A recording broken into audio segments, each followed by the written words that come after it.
I clawed my way up from the very top. Old money, good instincts, simply couldn't stop. My hands are relevant, now focus please.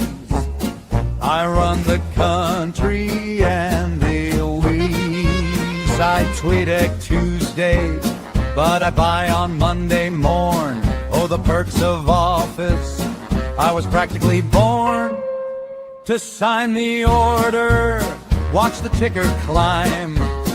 It isn't insider trading if the insider's sublime. Oh, it's good to be the king. It's good to be me. I set the policy and I collect the fee. Tariffs up on Tuesday, I shorted it on Sunday night. Is it legal? Is it moral, darling? Oh, Joe, you've done it again. Welcome to the Shit Show. My name's Andrea Edwards. My name's David Coe. I don't know what happened there. Sorry about that. I'm Richard Busolato. Today in the bottom right. And my name is Joe Augustine. Yet once again, a very warm welcome back to the Shit Show. It's the only program that's airing on a Wednesday or a Friday afternoon, beg your pardon. Because honestly, by the end of the week, the news has already done enough damage, and we figure you deserve somehow, somewhere to process it.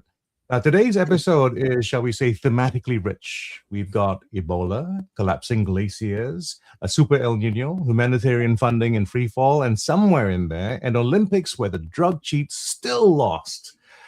And it's just the usual.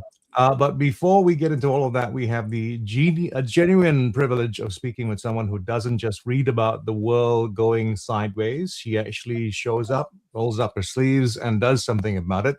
She spent nearly 2 decades working on the front lines of humanitarian response, has lived and worked across some of the most complex crises on Earth. And before all of that, plot twist, she sold Coca-Cola, of course, and headhunted executives, which, if you think about it, is an excellent preparation for negotiating in conflict zones.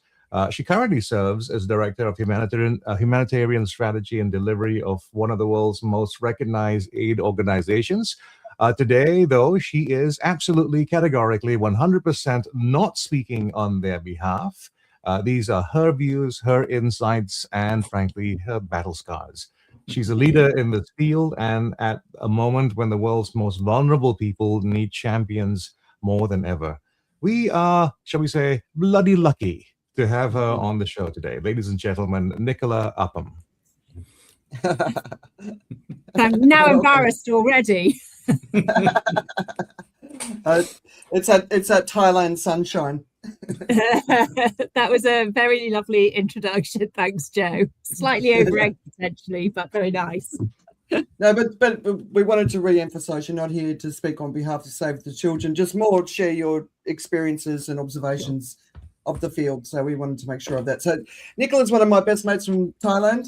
And I remember the first time you sat me down and told me about your work, which ended in lots of tears. And I know it's an amazing field to be working in, but it's not an easy field. So let's start. I'll just give you the chance to talk a little bit more about your background beyond what Joe said, but also, why are you doing it? What really lights you up? Yeah, sure. Well, first of all, thank you very much, all of you, for having me on the show. Andrea has been asking me for a while, and I've been politely declining. But anyway, here I am today. So thank you very much. What do you want to know? A little bit about me. So yeah, as I've got a really random, eclectic background. I'm from the UK, but I've lived outside of the UK longer than I've lived in the UK, as it were. And yeah, I started my career post-studies in sales for Coca-Cola, so one of the world's biggest companies, hardcore sales around the streets of South London in the 90s. And from there I moved to recruitment, which is also hardcore sales in the city in London, also in the 90s when people were still talking about the millennium bug and all of this kind of crazy stuff. moved out to Australia to work in recruitment for about 7 or 8 years. And during that time, I kind of realized that I wanted to do something different. I'd always enjoyed traveling. I did a geography degree at university where you kind of learn about the world as it is. And then I'd been lucky enough to travel on several occasions quite extensively as a backpacker and seen a lot of different places. So I had already a good sort of understanding of what the world looks like, how the world operates, but albeit from, I guess, quite a privileged perspective. And I decided I wanted to do something different. So I went back to university in Australia and did a master's degree in international relations. And at the same time, started to do some volunteer work with a family who had fled Iraq in the aftermath of, I don't know what you'd call it, the shit show that was, Desert Storm, etc., etc. They were from a Christian minority, and so they'd fled and they'd resettled in Australia as refugees. And I used to go around and visit them once a week and talk to them. They had very beginner English, and it was about helping settle that family in Australia, helping them, navigate the complexities of living in a new country, processing the trauma that they had witnessed and experienced in their departure from Iraq. And so that kind of reaffirmed that I did want to do something different, because during that time I was still working in recruitment, which I have to say was a career I still really liked, but it was just that desire to have a change, basically. And so from there I actually became a volunteer with an Australian organisation called Australian Volunteers International, which sends professionals to a variety of countries, predominantly across the Asia Pacific region, on year-long placements. And so I went off to Cambodia, where I worked with a small local charity supporting their operations, so helping them sort of build a stronger operational platform in finance, HR, and that sort of stuff. And from there, I was lucky enough to come across a role with Save the Children, which is who I still work for. And so I moved from the volunteer position to a paid position within Save the Children. And I've pretty much been with Save the Children ever since. So I've worked for them in Cambodia, in Bangladesh. I had a role for about 3 or 4 years where I was an emergency responder myself, so I would go out to different emergencies. And so during that time I worked in places like Eastern Congo, which people will have seen hopefully on the news. It's not getting the press coverage it should be getting, but anyway, in terms of the Ebola crisis that's happening. So worked in the Congo, worked in Somalia, worked in Iraq, which was a really interesting experience because I knew the family from Iraq.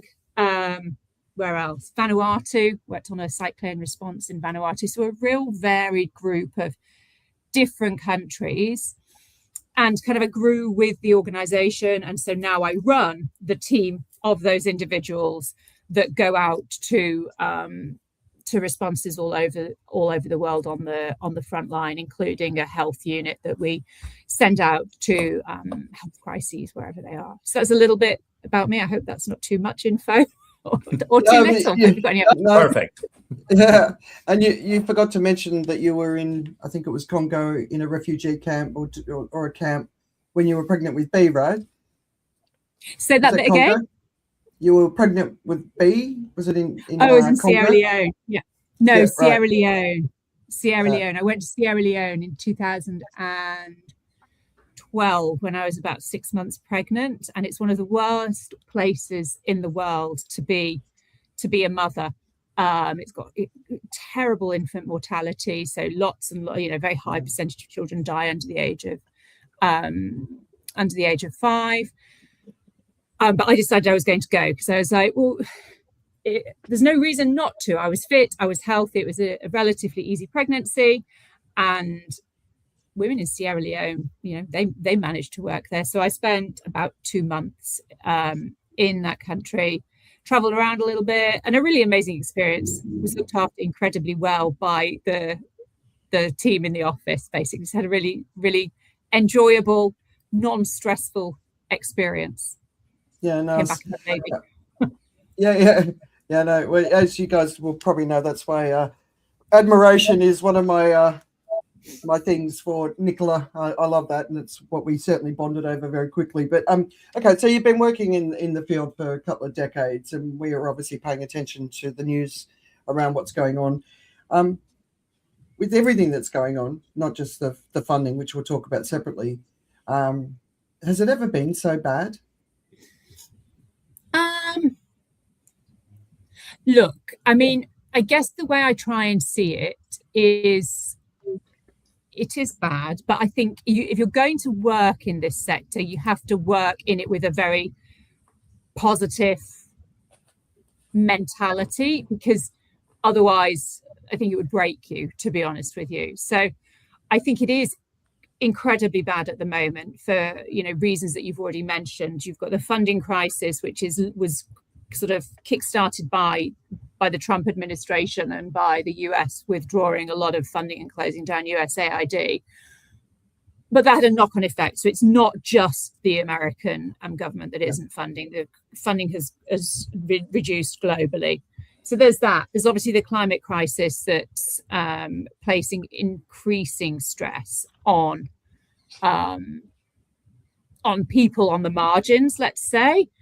But then there's also really loads of really good stuff that happens. And so in a weird kind of way, even though funding is reduced and big NGOs don't necessarily have, so big charities don't necessarily have the funding or the staff capacity that they would have had 18 months ago to be able to deliver on everything that they might want to do, in a kind of perverse way, that's creating a bit of a space for national societies, national civil societies, and smaller local organizations to step into and to grow into, thus giving people that work for those organizations more opportunities. And it's often the people that are working for those organizations that know the context the best.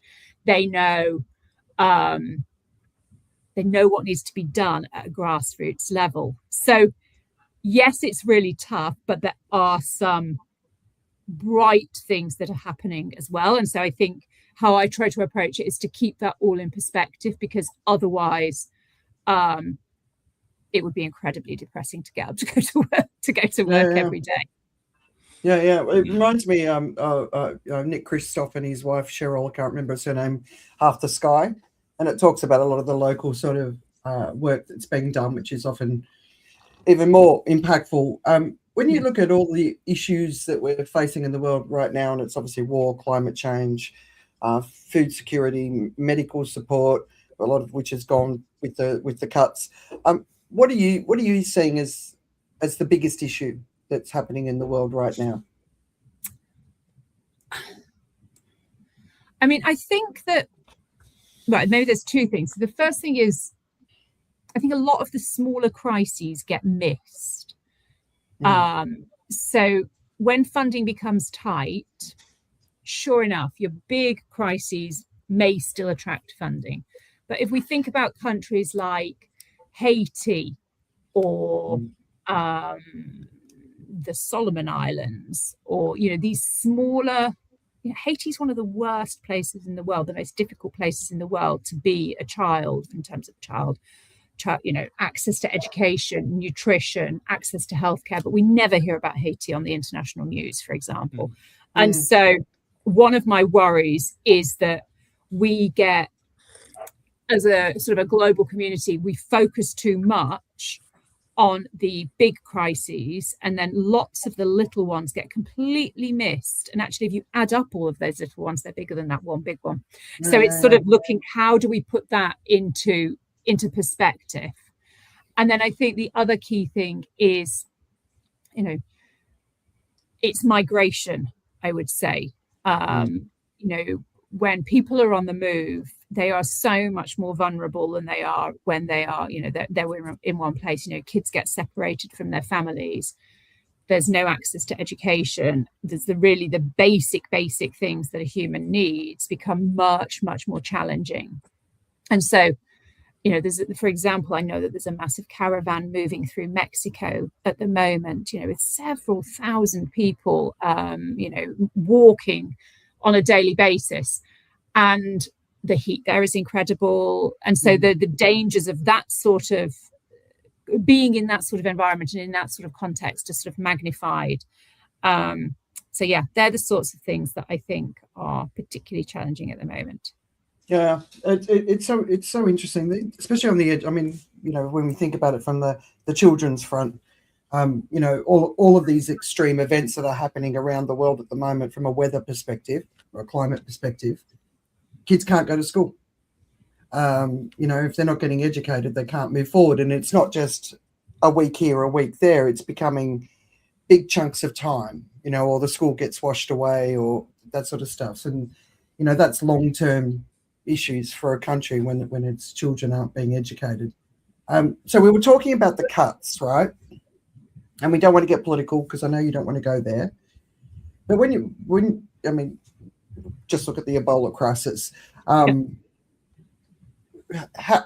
What is that actual impact on the ground? So we're hearing of, I think it's between 500 and 700,000 deaths so far just because of USAID being cut. There was a video of the former head of the group saying Musk did it just basically to soothe his ego.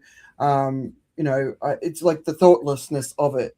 Children being born, HIV was starting to become under control. Now it's out of control. Children are being born. There's no medication. They've got a chance of dying.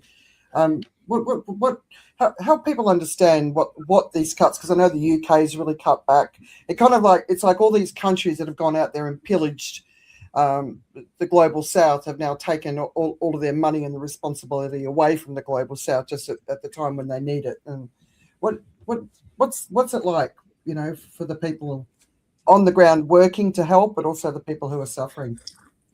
I mean, I think the reality of it is there isn't as much money in the system, therefore things have to stop, as in organizations can't deliver as much as they historically have been able to. And there is therefore the associated risk of that, of still trying to deliver what you've always done, but not necessarily having the funding or the capacity to be able to do that. And so the quality of work and the quality of assistance that's provided is at risk of reducing. The reality of it is, and I think this is maybe something that goes unnoticed, is sure enough, head offices of the bigger charities cut headcount. Probably, I don't know, I'm guessing by about a third, let's say, across the whole of the sector. But what I think goes really unnoticed and not talked about is so did all of the offices where people, where we deliver those programs. So, for example, if you think about the Congo, many of the larger charities in the Congo will have had to lay off loads of their national staff. So it's not just about people like me sitting somewhere nice in the world losing their job. It's actually about people on the front line working in, Somalia, working in sub-Saharan Africa, working in the Pacific, where they might be the only breadwinner in a family, losing a job. So you've got that challenge of people engaged in the sector losing a steady revenue source, kind of those people that are involved in the front line. And then you've got the really tough decisions as to, okay, we've only got a finite amount of money. What do we do with that? How do you prioritize? And I don't know the answer to this. How does an organization prioritize? Well, we're going to use our funding to deliver a nutrition program in Bangladesh or deliver a nutrition program in Pakistan. Like you can't do both. How do you make those decisions, and how how that feels to not actually be able to provide the help that people need, and that impact is really significant. I don't have an answer for it, unfortunately, but that is that's the reality. We get people go through the process of what do we need to stop doing, what do we need to say no to, which isn't the normal mindset of people who work within the sector that I work. The normal mindset is, what can we do? And, you know, you hear things like do more with less. Well, it's pretty difficult to do more with less. How can we be more creative? And I think, again, there are positives. You know, we can look at some of the benefits that AI can bring, and that can help in certain ways. You know, we can look at, as I said previously, looking at how we work, we work more closely. So instead of, in our case, for example, instead of Save the Children being the doers, being the delivery mechanism of a particular piece of support or assistance or aid, we just provide the advice to a local organization who, again, they know the context way better than Save the Children do, for example.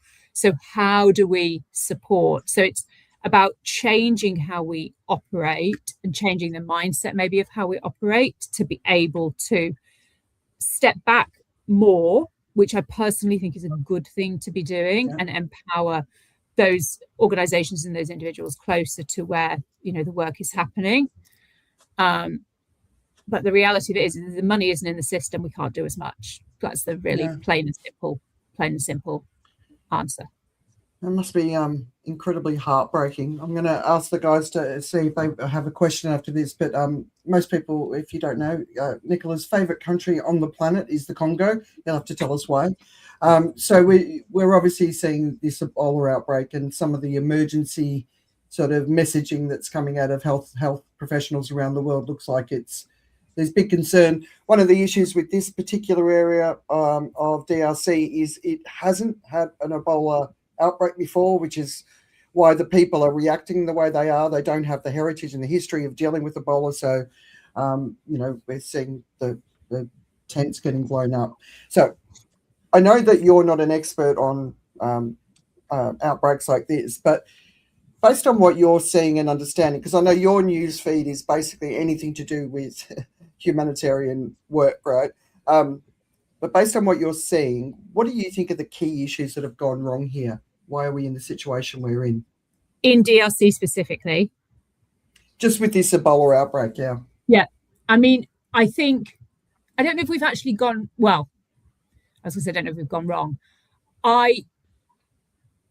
The crisis, the context in the Eastern DRC, which is one of my favorite areas in the whole wide world. It's geographically absolutely stunning. It's a beautiful location. The people are incredibly vibrant, noisy, passionate, fun. The music is amazing. It's heavily populated, so there's people everywhere.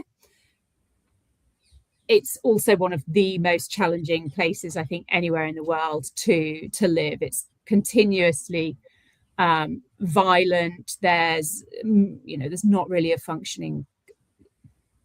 There's not a functioning government. There are there's armed actors. There's guerrillas. There's different groups. Rape is used as a weapon of war, and all of this sort of stuff. It's an incredibly difficult place that had been making strides to improve, but a few years ago the crisis really bubbled up back to the surface again.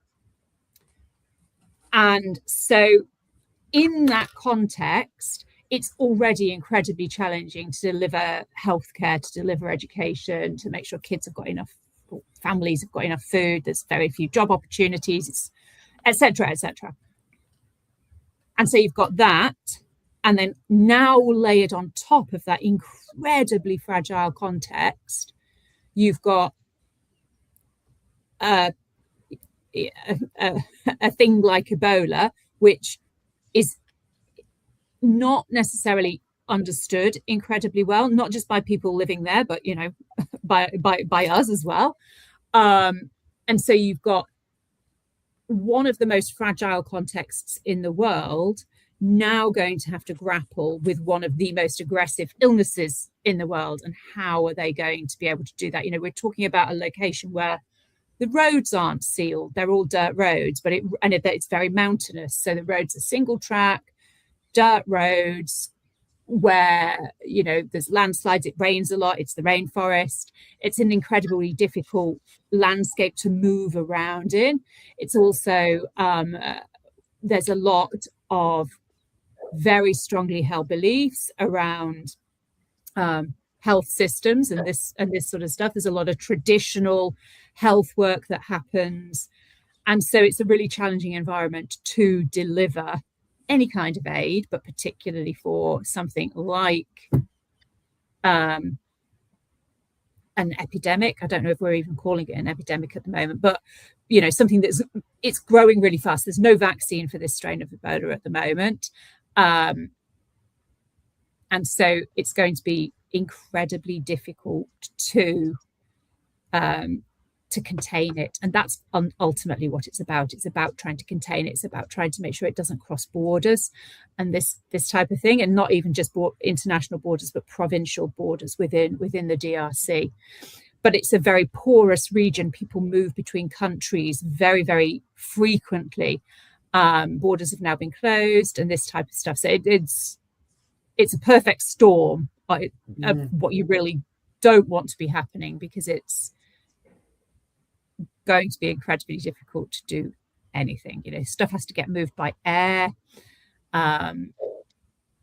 You can't drive because of insecurity and stuff. It's just it's a highly difficult, you know, complex operating environment.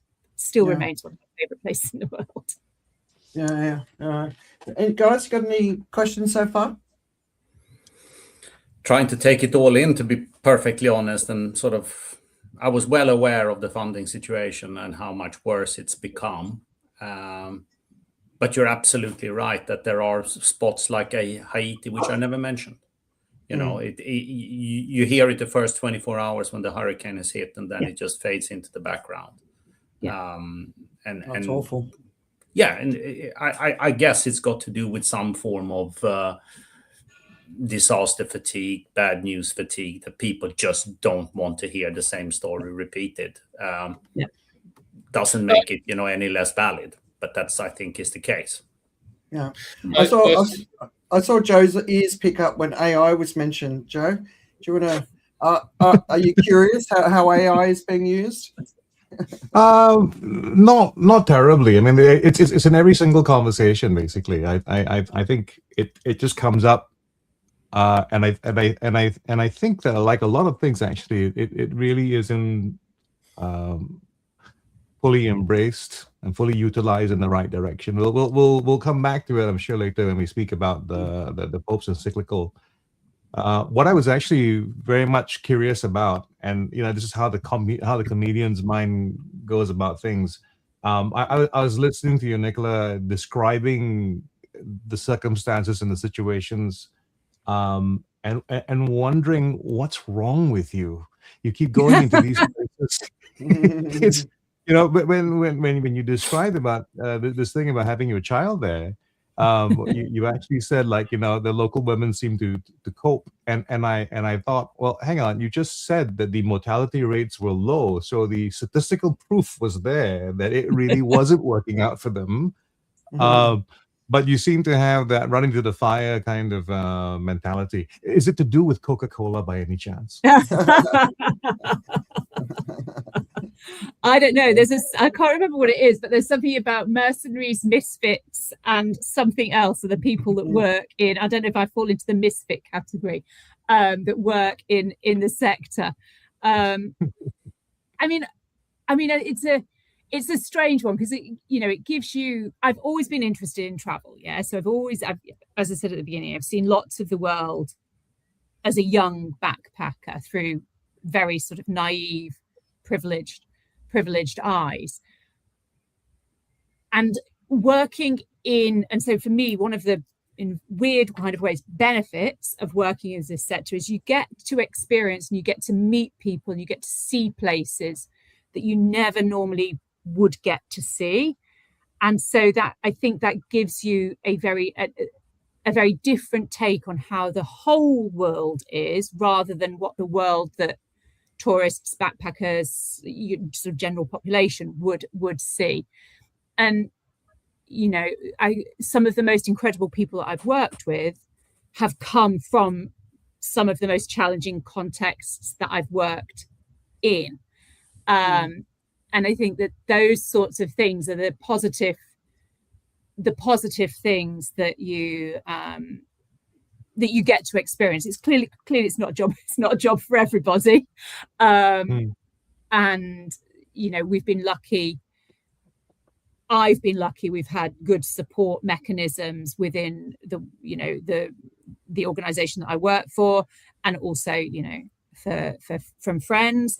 You come home from somewhere like that and you blow off steam, or you go off and you kind of hibernate for a week and just sort of decompress. And you can always make the best of things. I remember many years ago when I was actually in Bunia, which is where the Ebola is at its kind of strongest at the moment in Congo, and I turned up at somebody's house they'd invited me over for lunch, and I walked in, and it was this beautiful house, and the people that had been living in the house had created their own vegetable garden, so we had a really lovely fresh salad. You can get really great cheese in DRC because there's cows everywhere, so there's really good cheese. And they produced a bottle of red wine from somewhere. God knows where they got it from. And wow. We had the nicest kind of relaxing weekend lunch that you just never would expect. And so it's those and that's 15 years ago or something like that. Those sorts of moments stay with you, because in the midst of chaos, you can still kind of seize your moments. I mean, I remember I spent quite a lot of time in South Sudan as well, and on really, really remote field bases that you have to fly into by plane. You can't get there by road. And so I was on a compound and you're living in a tent. But I was at the time trying to keep fit and running, and I would run up and down the airstrip in an evening after work. And the local women must have thought I was absolutely bonkers. I don't know how much you know about South Sudanese, but they're very tall and they're very good runners. So by the end of my sort of month-long stint in this village, like half of the women in the village were coming for a run with me, but they were all so much faster than me and so much better than me. But again, it's a really lasting memory of, working in an incredibly tough place, but still having real moments of doing something really enjoyable. And I think that's how you have to approach it, because otherwise, that's how I have to approach it, because otherwise I think you would go a bit mad. Yeah, great memories. David, I chopped you off earlier. I forgot what I was going to say. Oh, anything else pop up? Yeah, no, I mean, I think, what was it? What was the context? I'm trying to think back, because I got so drawn into what Nicola's just talking about just now. and it connects also with that thing she said about, doing more with less in that way. And I think what she's sort of pointing out is, it's a different level. If I may just bring something along, I'm going to try and look it up a little bit, and it's something which came out in the Pope's encyclica, but away from kind of the topic itself was talking about. It says, if we focus only on contingencies, we risk letting the succession of emergencies dictate the direction of our path. And I think that's kind of quite relevant to the situation where there are just too many little emergencies, contingencies that we're trying to deal with, that we need to kind of have that sense of where that path actually should be going. And the path may be very difficult. And I think of this as kind of, I've come to really kind of think about ants. As you would, because I actually did spend a lot of time in my teenage years staring at ants in the garden. Were you armed with a magnifying glass at the sun behind you? It started a little bit like that, and I grew a great respect for them as they kind of dodged it. And but the thing is, they have incredible kind of chemical senses which allows them to understand the direction of where they need to go. So there's this sense of where things are, invisible to us, and we often have that ourselves, that we have this sense that's invisible to us. But what's so special about them is that they are so able to keep persevering towards it. So they go along, and a tiny little crack is a massive ravine to them. And they'll go, they find it, it's too deep to go down, they can't stretch across, they'll go round and they'll keep along. And so I think that's where being able to have that sense of our path, I think it's really kind of brought up. And what Nicola was saying at the end is, you get these little hints of it along the way, in the little things. Yeah, I think that links it really nicely actually into the next question, which is about the refugee numbers in the world right now. So currently there are 42.5 million refugees in the world, and that's a number that's actually dropped a little bit because mainly because a lot of people went back to Syria. There's 67.8 million internally displaced people, 6.86 million asylum seekers, and 69% of all refugees and people in need of protection come from just 5 countries. So Afghanistan, there's been some very interesting reporting of what's going on in Afghanistan just in the last week. Syria, Venezuela, Ukraine, and South Sudan. So there's an obvious choice there, right? What we need to do. And I know this isn't one of your areas, Nicola, but when you look at estimates of people that will be on the move due to climate change, it's anywhere between 200 million and 1.2 billion people. So 42.5 million people today. That's probably, if you look at those numbers, it's just over 100 million. So it's going to double at a minimum, if not be 1.2 billion, right? And so we're going to talk about extreme heat later, but we're seeing the extreme heat events that are going across Vietnam. I'm sure Rob's having a great time there in the heat. They're talking about Vietnam. I was just asking one of my Filipino friends, Philippines is suffering, but obviously Bangladesh, India, Pakistan, really, really getting hammered at the moment.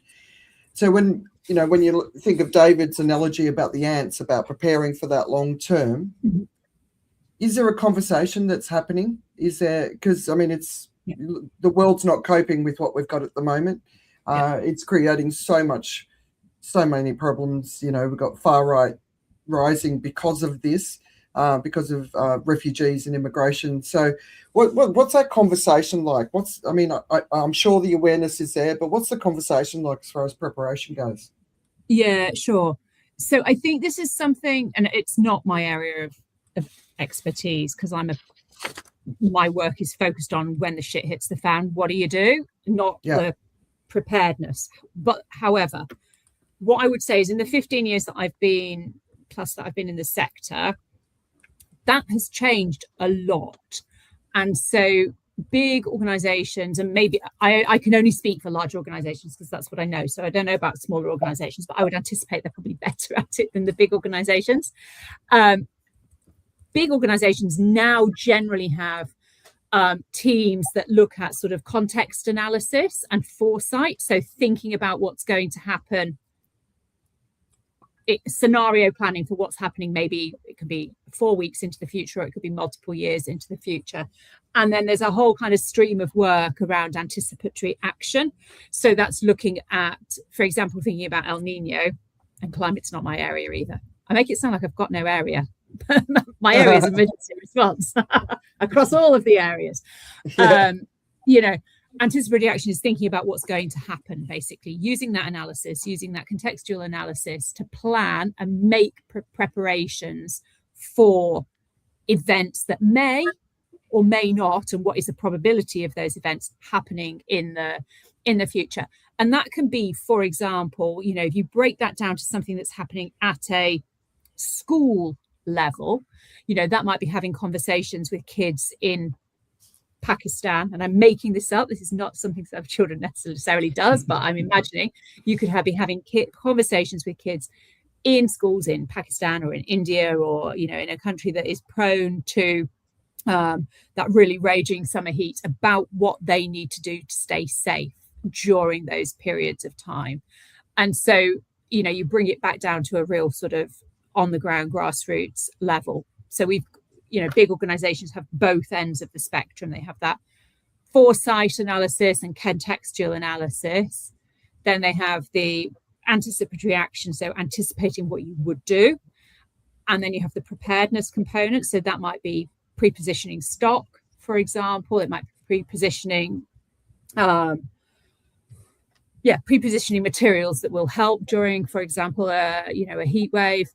And then you have the training and the capacity strengthening and the talking and the building skills and knowledge at a community level to enable and help communities look after themselves and prepare to be able to look after themselves. So the conversations do definitely happen,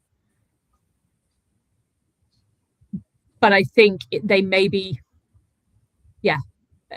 I think maybe they need, it's not an area that gets very much funding, is maybe a better way to say it, in my understanding. And so it's, if you think about fundraising,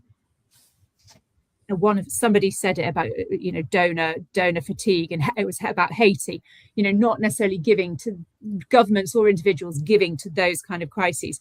They also don't really want to give necessarily to something that's not happened yet, because what's the agency going to do with that money? However, if we were to invest in the preparedness and early action, then it would be a lot cheaper. So actually, we should maybe be looking at where we're putting the funding. Donors should be looking, and I'm sure they are, but maybe this is an area that should really be focused upon, because the prevention's better than cure. So focus spending money on that sort of preparedness and anticipatory action component, rather than just the delivery when the shit hits the fan. I've had an opportunity to speak to a couple of people working directly with refugees, so the local people on the ground, as well as people from refugee backgrounds, and that preparation for the movement, it's coming, right? So we've got the big Super El Niño, or the Godzilla El Niño, on the way, and we're already. I was seeing the other day that one of the weather agencies are predicting that 2026 could be the hottest year on record, but 2027 is when El Nino is actually supposed to hit. So this year could be the hottest year on record, which sets us up for an even more catastrophic year next year. We're looking at what's going on in India. They're already running out of water. The water's just evaporating. We'll talk about some of the stories that we're reading later, but we're already seeing this crazy heat. There's no preparation for it. The best thing we can ever do for world peace is to keep people where they are. So investing in the infrastructure, even though we're 4 or 5 years into extreme heat and the next 5 years are predicted to see new records hit, there just doesn't. And I know it's not what you guys do, but there seems to be no political will either. Like, if we want to secure our future, and if we want peace, if we want, as good a life for everyone as we can get, then the work has to be happening now, but it's just not. So I suppose the conversations, just maybe behind not the official conversations, the unofficial conversations of, like, come on guys, we've got to do this, even though it's like paying for something that might I think there's a honesty gap. I don't know how that happens. Sorry, I've got really bad thunder in the background, so I don't know if that's causing any. It is thunder. It's David speaking. I don't know. Sorry, I moved everyone off somehow. I was saying I think there's an honesty gap, and there's this thing about kind of trying to present us what it should be and what and failing to be honest about what it is. And that failure, that gap, makes it harder to achieve what Andrea and what Nicola's talking about. Is it a lack of imagination gap?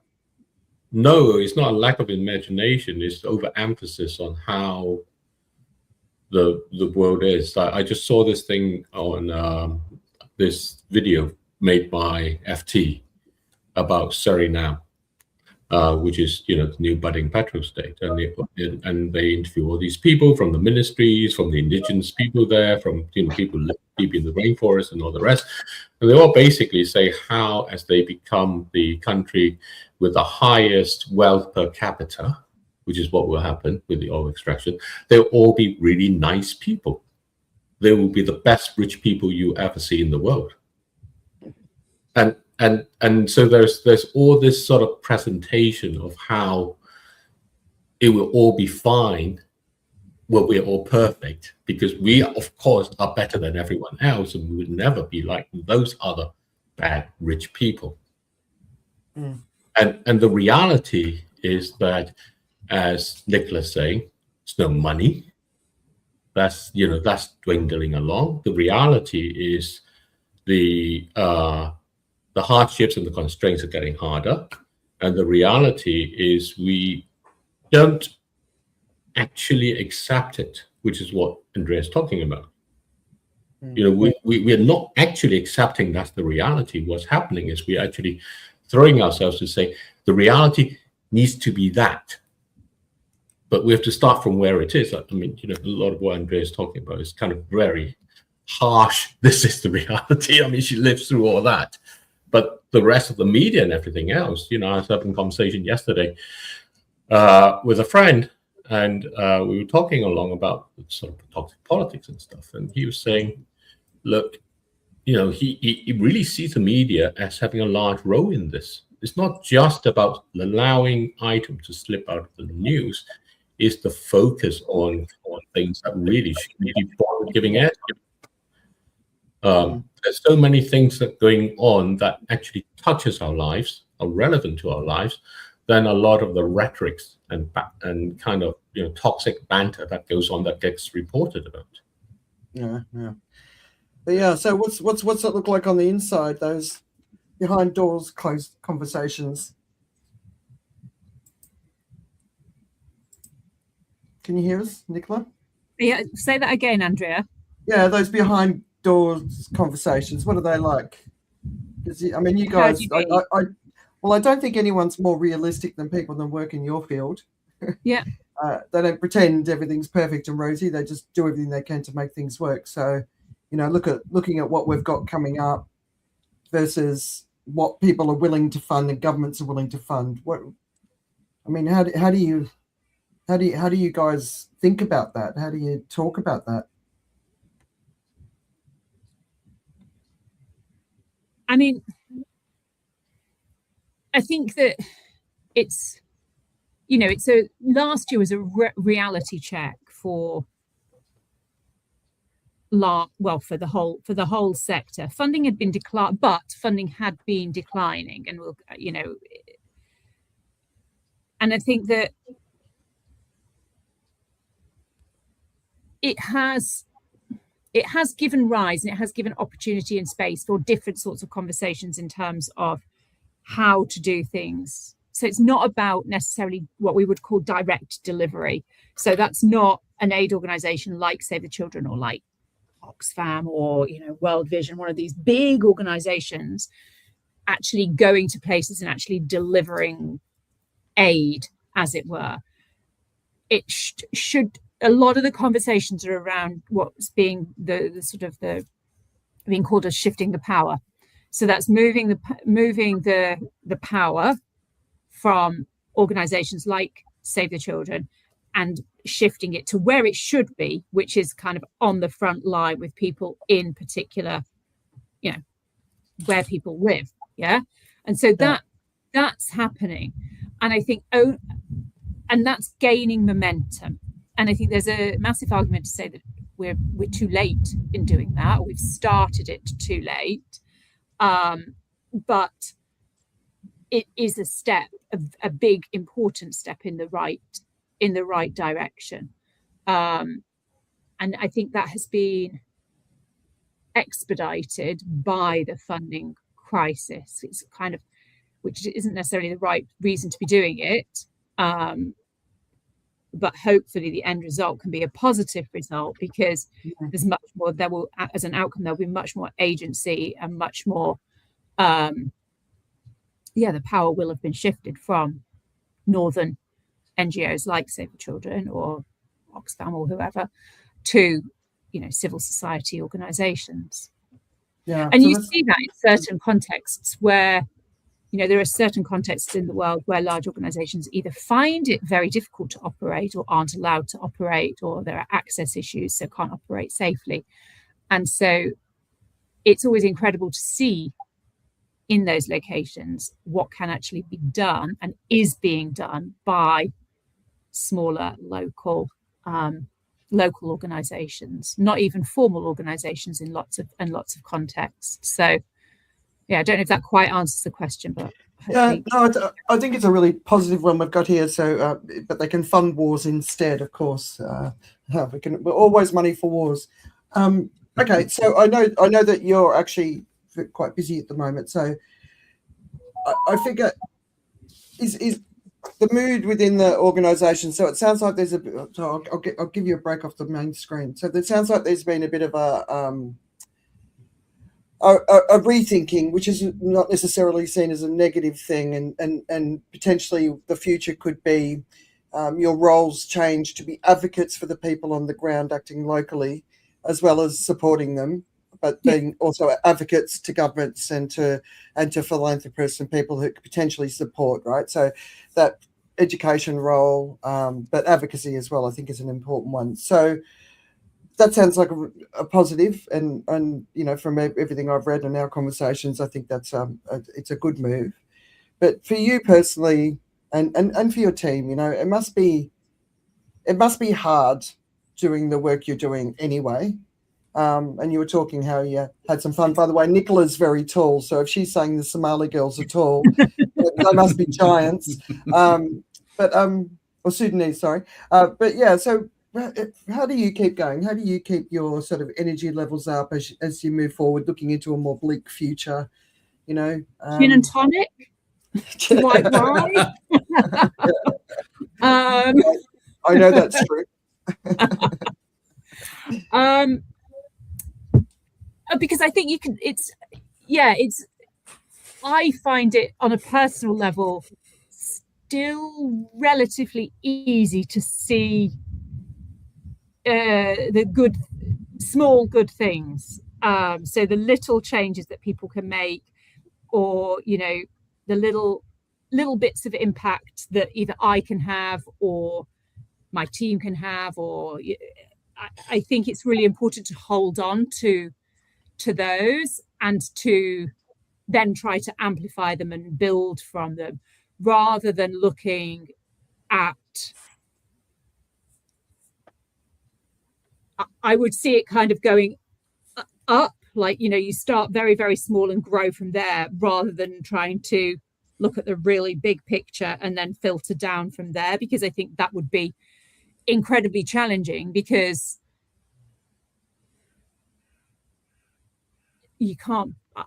I can't almost comprehend that. I find it much easier on an individual level to look at those, to take the small wins for what they are, and to hold on to those and to move forward from those, rather than looking at the big picture, because I think I would find that incredibly depressing. I know what the big picture is, but it's not where I focus, is maybe the better way to say it. Yeah, right. That makes sense. Guys, any final questions? No, I was listening to Nicola earlier, and you were just talking about how we were trying to avoid politics, right? And I think is the problem, because we are avoiding politics, is the fact that charity and goodwill and a lot of it's taken care of by organizations that make it their business to do it, and everything's okay, and so there isn't enough pressure. So you spoke about that earlier, saying that like, because of these organizations, because of the NGOs now having difficulty delivering these things, the governments are having to step in. Could it be a situation of enabling? I mean, like, all these charities that take care of who government should be taking care of until they can't do it anymore. So is there something there? Because we tend to, it's a difficult situation as well, because your focus is on what you can see, and we usually are more drawn into individual situations, and they're not large general ones. It's very hard to attach ourselves to large, the big picture. Yeah. So I'm just wondering now, is there a need, you think, of modifying the posture on politics, perhaps? I mean, a lot of the work that larger agencies do is working directly with either ministries or departments. So Ministry of Health, Ministry of Education, Ministry of Justice, for example, sort of if we think on that bigger picture, not necessarily in an emergency setting, but in the longer term development and, you know, capacity, building knowledge, building expertise in those different government sectors, but from a non-political standpoint. I mean, you can't take the politics necessarily out of it, because politics is what's creating a lot of these challenges. But I do think that, like, one of the humanitarian principles that large organizations operate on is being impartial and being neutral. And that's how and they're like enshrined in humanitarian law.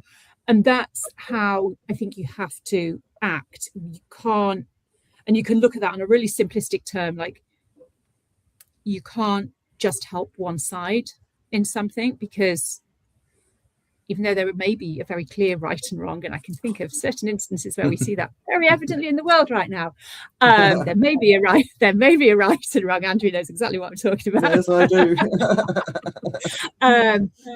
You can't only help one side, because it's all humanity, and so you have to depoliticize at that level. But I think there's obviously a huge acknowledgement that the politics is causing the problem.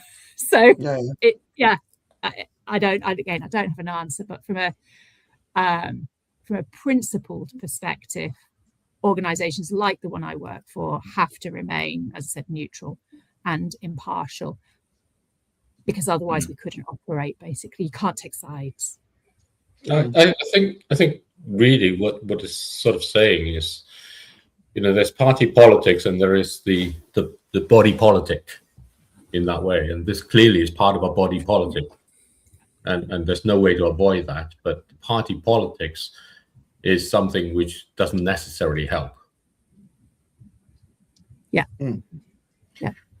Yes, everyone's an expert today. We totally agree. All right, Nicola, one final leave us. How can we help humanitarian workers around the world? How can we help you guys be successful? Obviously, if we can afford to donate. I would say if you can afford to donate. If you can't afford to donate, then you can advocate. You know, you can write to governments or participate in rallies or participate in petitions. I couldn't think of the word. I was going to say polls, but that's not the right thing I want to say. Partition, and that sort of, you know, have conversations with your friends, have conversations with your kids around these sorts of issues, not shying away from the difficult conversations, but actually embracing those opportunities. You know, I have work calls when I pick my daughter up. My daughter's 13 now. Pick my daughter up from school, and like yesterday she was in the car while I was driving home, and she was listening to myself and about 6 others have, you know, a very serious conversation about, you know, a critical piece of work that we're looking at as to whether we should go ahead and do something that's very risky or not. And, you know, she's used to that, and she's probably more exposed to those sorts of conversations and that sort of level of intensity than most kids. But that doesn't mean that you can't encourage your kids to watch the news and then have a conversation around, you know, what they've seen on the news. And I think we shy away from a lot of that a lot of the time. And actually having conversations, having those difficult conversations with people and being really open and learning about other people's perspectives, I think would really help. Because the more people that can advocate for marginalized people, the better, basically. And so I think it's, you know, it's not shying away from having those difficult conversations with whoever it might be. And obviously if you can give money, then give money to a reputable agency. Oh, thanks, Dales. Really appreciate you spending the time with us, because I know as always it's busy, but thank you. Really appreciate it. I hope that's been of use and interesting for everyone as well. Thank you. Thank you very That's much all for right. having me. All right. Thank you for coming on. Thank you. Pleasure. Good rest of the show. Cheers now, guys. Thank you. Bye-bye. Bye. All right. Let me bring us back up. There you go. So the one thing I'd also say is don't be one of those people that criticize people working in humanitarian organizations because they get so much money. It tends to be dominated by females, and that argument to me is saying it's not work that's valued. If you get high quality people into those organizations, they can do better quality work. So that's something that really frustrates me when I see those sort of criticisms out there. Just it shows a level of ignorance that I think we're better than that. But yeah, big takeaways. Should be.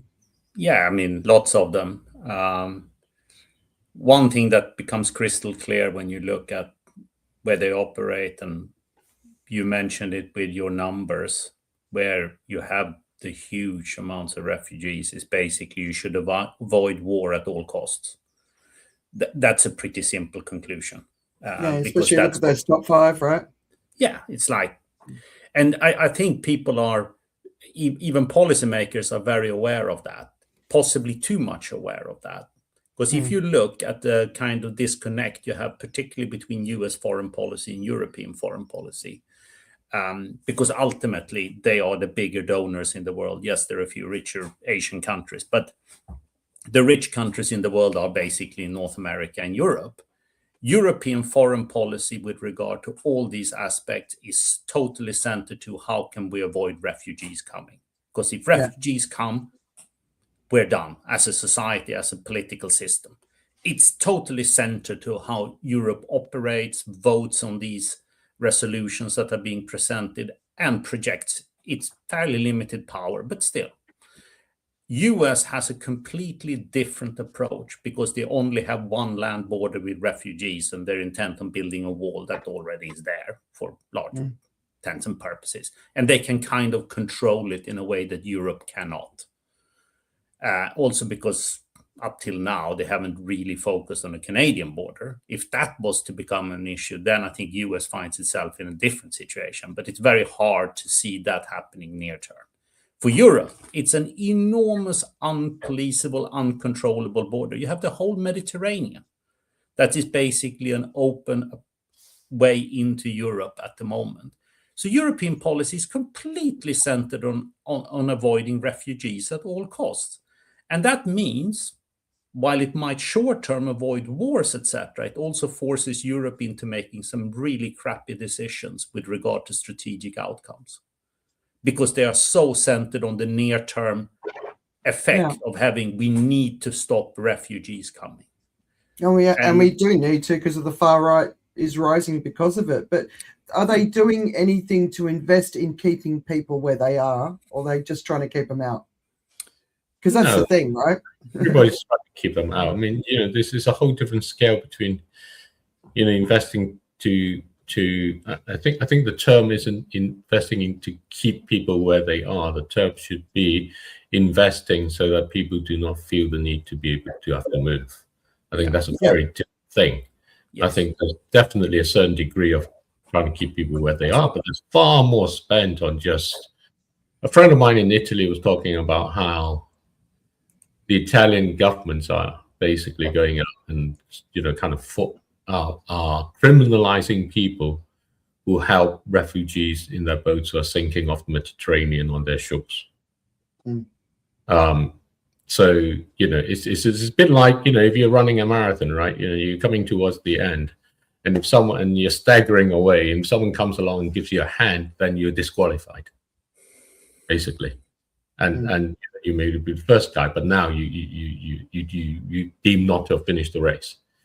And the way that that's being done in this way is literally that you drown. You deem not to finish the race, because if someone comes to help you, then they're criminalized in that way, and that's what's going on. And what I actually see is that when Nicola was talking about this convoy of people moving, the wildebeest. We love what stories about the wildebeest watching this great migration. It's not actually a migration. It's a perpetual cycle of going around looking for a home. It's moving from grass to whatever, driven by the seasons and the weather, in order to go somewhere where there's the next patch in that way.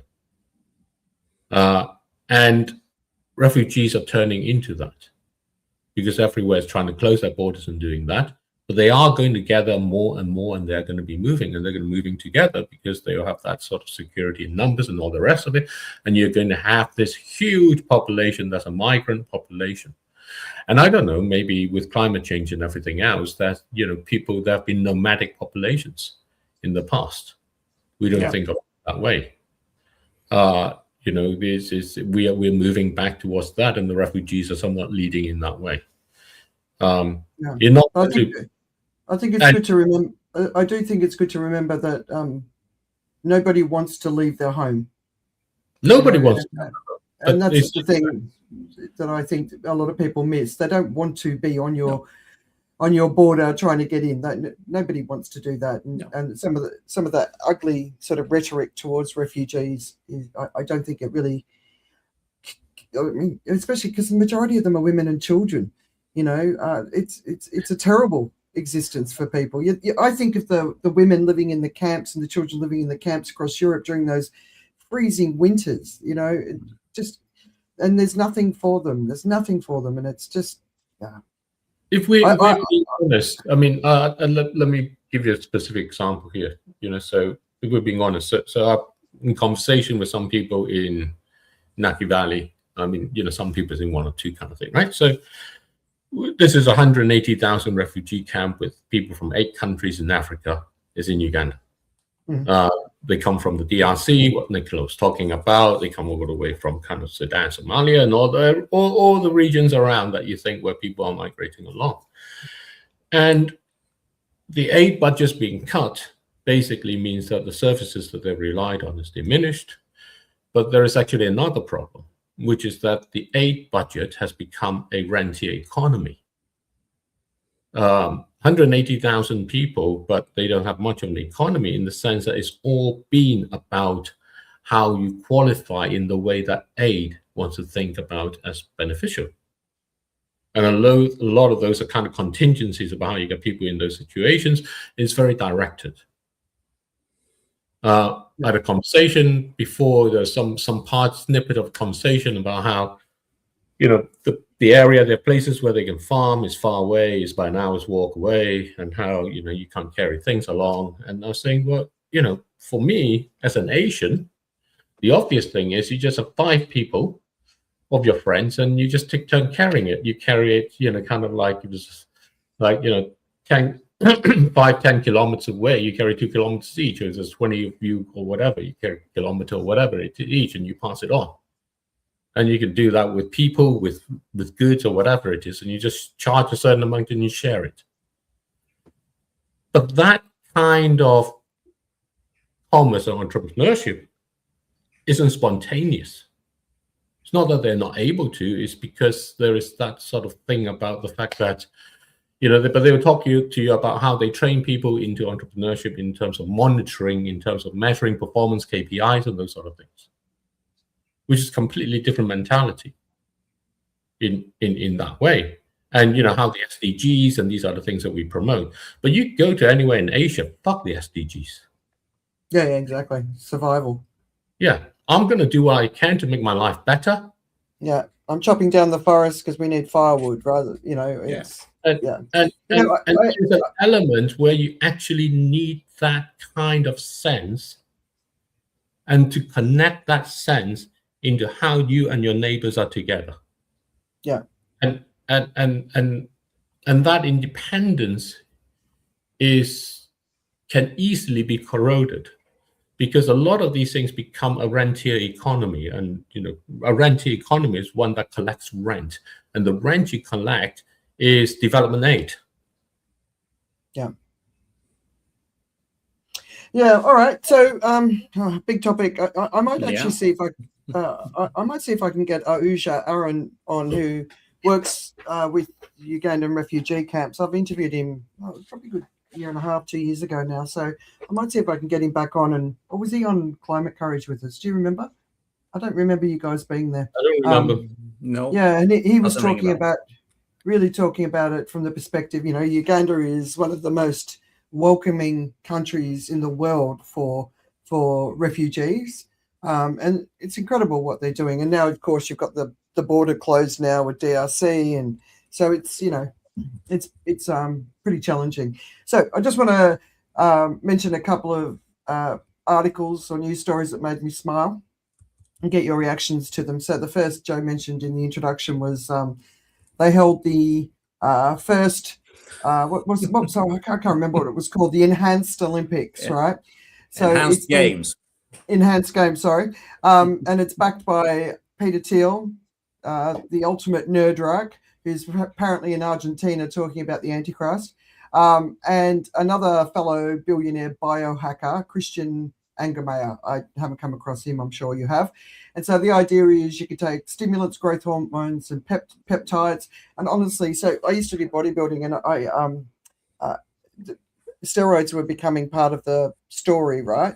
And have you heard that men shrink and women grow from steroids? And you know what I'm talking about? Do I need to be specific? Right. No. So all I'm picturing is there's a lot of really, really horny women and a lot of really, really terrified guys at this game. But anyway, what I just laughed about was there was one possible record. Yeah, well, the only people that kind of achieved anything significant were not taking any substances, so they were clean.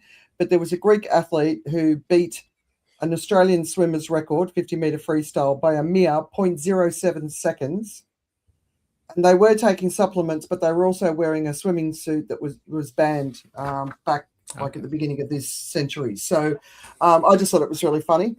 Ferrari launched its new electric vehicle, and honestly, I'm surprised by the reaction to it. But anyway, its share price dropped by 6%, which basically means $3 billion in market capitalization. And if you haven't seen it yet, pay attention to India's new cockroach party. So I saw an interview with the founder. He's studying in the US, and it's basically the Chief Justice basically called young people cockroaches and parasites of society. So this kid launched the Cockroach Junta Party. He's in the US. He can't go to India. It's been called a terrorist organization, but I think I've been speaking to a lot of my Indian friends about what's going on over there from a nationalism perspective. And I don't know, I think it's kind of cool that the young people in India are starting to stand up and speak up. So no matter what we do, we're not moving into times of peace and prosperity and calm and happiness and joy. We're in times of turmoil, right? So, David? I think it should be added that in India, a large portion, in fact, the majority of young people who are unemployed are graduates. Yeah. So it's 40.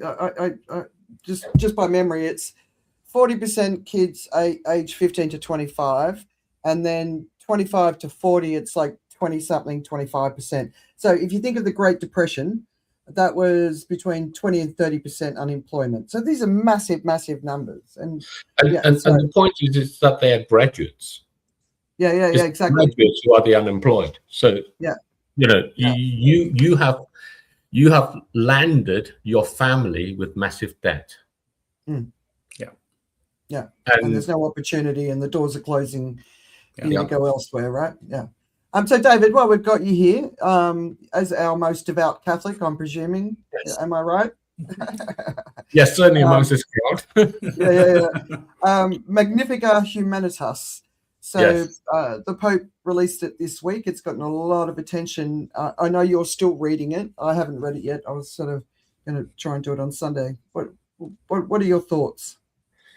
I think certainly the first thing I mentioned earlier is this thing. I'm just trying to look it up again so that I can read it out again. Is this comment? Oops. Joe, I'm going to get you to read out Gandalf's line. I put it in the show notes for you. So yes. Get ready for your Gandalf voice. Yes. Is this thing first about, if we focus only on contingencies, risk letting the successive emergencies dictate the direction of our path. Yeah. And I think that sums up basically what it's trying to bring out, because everybody's worried about AI in terms of what this may do for this, what it may do for that. And what he's saying is that we need to clarify what genuinely is part of our path as humans. You know, our response is not our response to AI. Our response is our response to what it means for us to be humans. Yeah. And I think that's the essence of what the encyclica is about. So I think that's the start. And I think the way he does that, in fact, is he takes two analogies from the Bible, both in the Old Testament, kind of at the time when, you know, and the first one's right at the beginning, Tower of Babel. Many people heard about that. And the Tower of Babel was a situation where, as the Pope describes in that, where people got together and they thought, let's build a tower up to the heavens. And let's all work together. Let's have, you know, we can work together. We can build one language, one culture, one center, and so on. And his comment was, this is human hubris in the absence of God. And obviously, being a pope, he's going to put in that context. Yeah. And that context, perhaps in a secular fashion, is simply understood as saying that if we have a purpose in our lives, that purpose comes from something outside and greater in that way.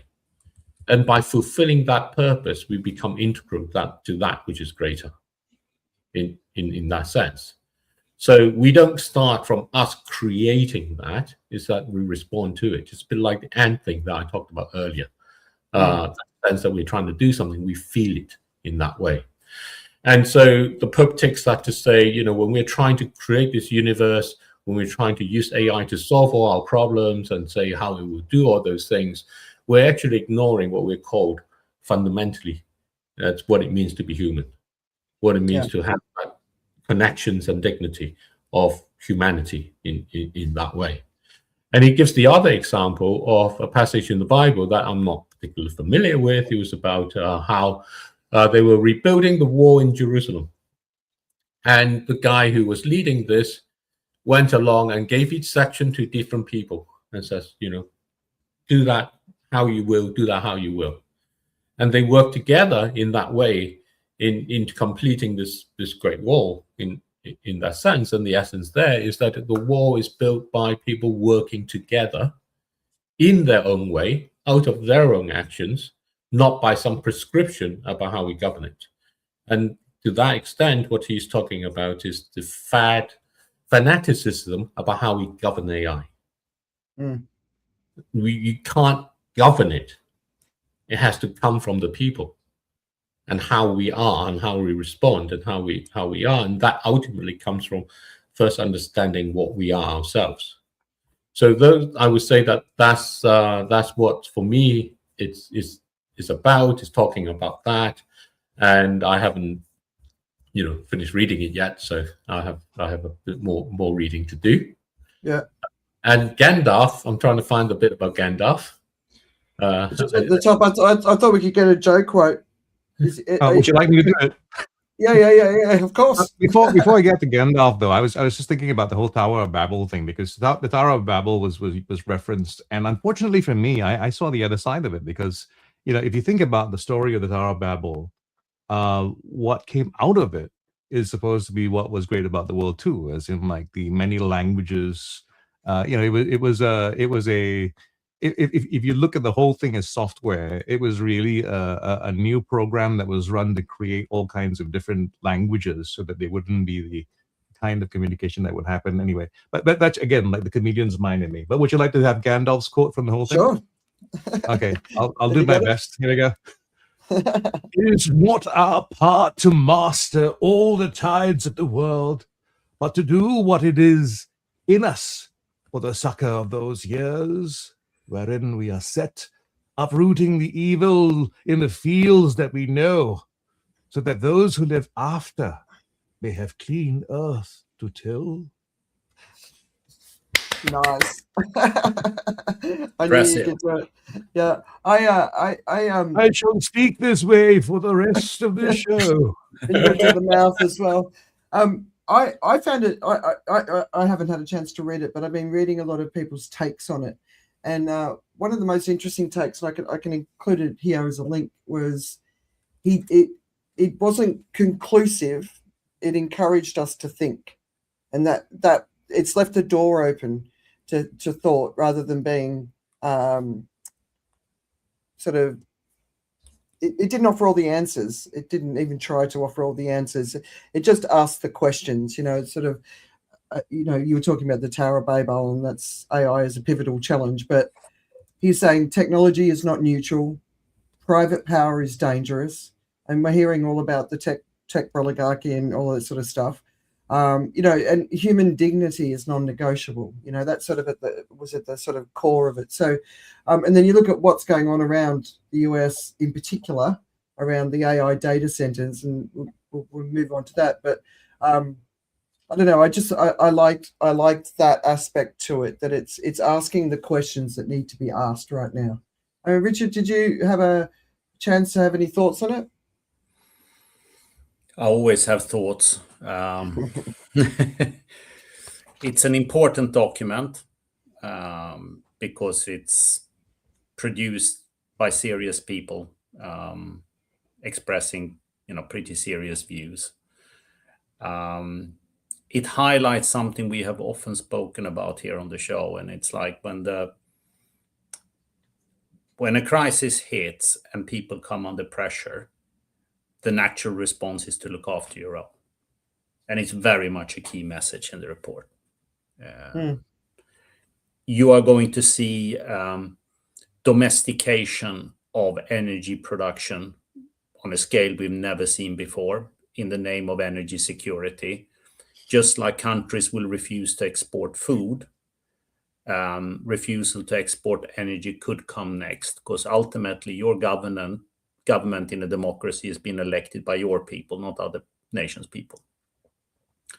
It highlights a couple of trends we are well aware of. There is a massive electrification story driven largely by AI and data centers because they are hungry for energy, particularly electricity. And most of it are happening in the solar space, but everything is seeing a boom. So on the face of it, these numbers are actually telling a very compelling story of shift towards renewables. It's just that we don't stop using the other stuff. We just use more. So Yeah, while exactly. the proportion of renewables is going up, the absolute consumption of fossil fuels is not dropping. You see a lot of countries that are in precarious energy situation switch to coal usage because it's relatively simple, particularly if you have the stuff yourself. It's valid for large parts of Asia and to some extent Germany, which has huge coal deposits and are using it. You're postponing the decommissioning of coal-fired plants. You are using more gas-fired plants than ever before because it's a simple way to convert to electricity, and you can actually build those plants fairly close to where you have the real energy demand. A company like GE, who was basically bankrupt 5-6 years ago, is now booming because it's one of two producers in the world of gas-fired turbines. It's a virtual oligopoly, and they're one of the two major players. And it's extremely profitable here because your clients are not nearly as price sensitive as they were going into COVID when GE was facing all sorts of hurdles in this space. We are switching back to nuclear when we can. Now, lead times on nukes are huge. When you put a shovel in the ground till you get electricity in the home, it's like 10 years in most countries, and China can probably do it in 5-6, but it's not happening overnight. So those lead times are very, very long. And you have the added complications with obviously storing the residual used fuel rods, and the fact that you actually, when you run a nuke, you need some other components like huge access to fresh water to cool the reactors, which is not that easy. So If you think that you have a NIMBY syndrome on wind farms, wait for the next nuke to pop up, because you're only going to build them in very few locations. So yeah, it's a very, very sober report about countries becoming more inward looking, protecting their own citizens, and they're doing it basically by labeling the whole area energy security. And I'd like to, which report are you talking about? You're talking about the IEA report? Yeah. I have to add, they're not protecting their citizens. They are protecting the technology industry.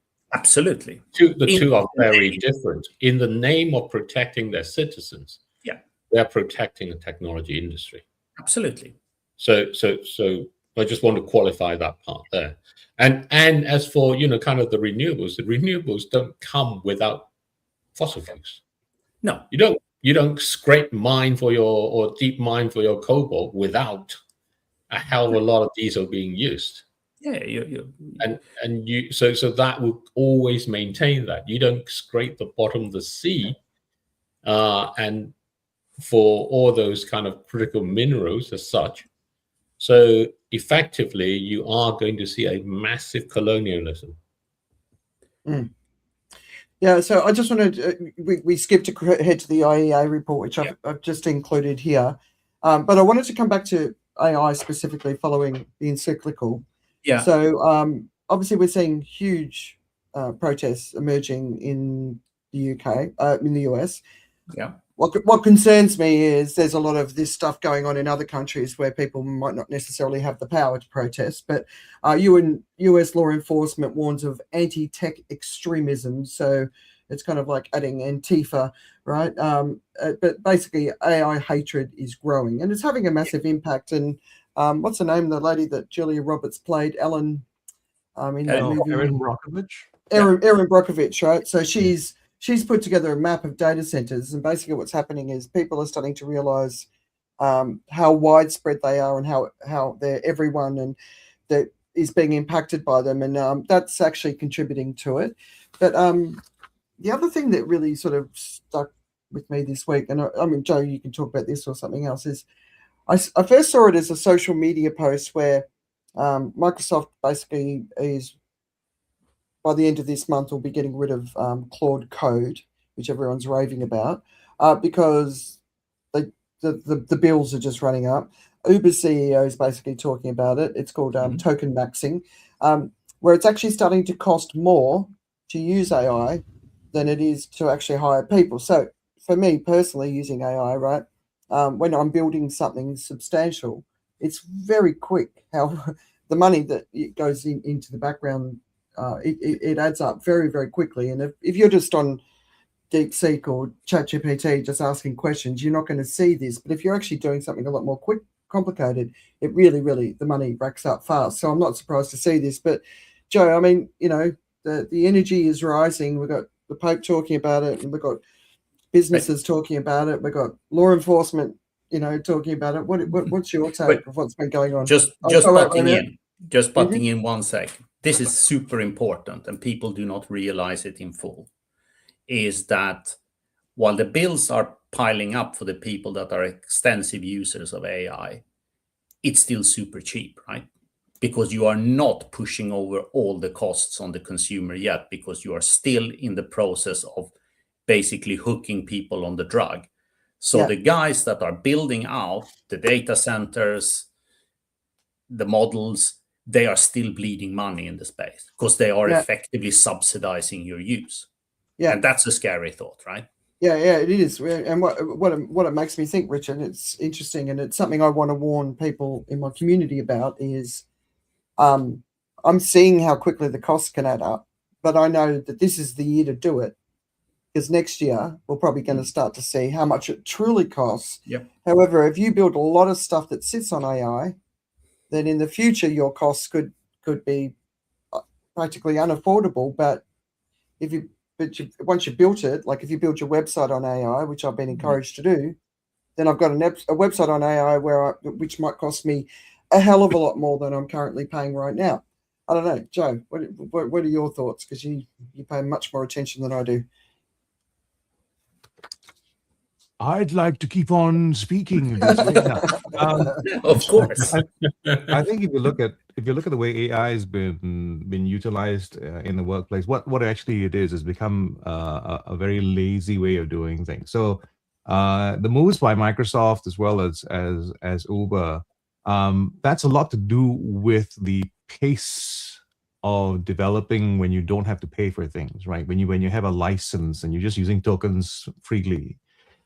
You're just going to say, nope, no, try again, do this again. Now you keep setting it back. You keep setting it back and using it up. So the story in Microsoft is not that they're canceling all their licenses. They're canceling a lot of their licenses. They're reducing the number of licenses that they're going to be subscribed to because of that kind of excessive usage.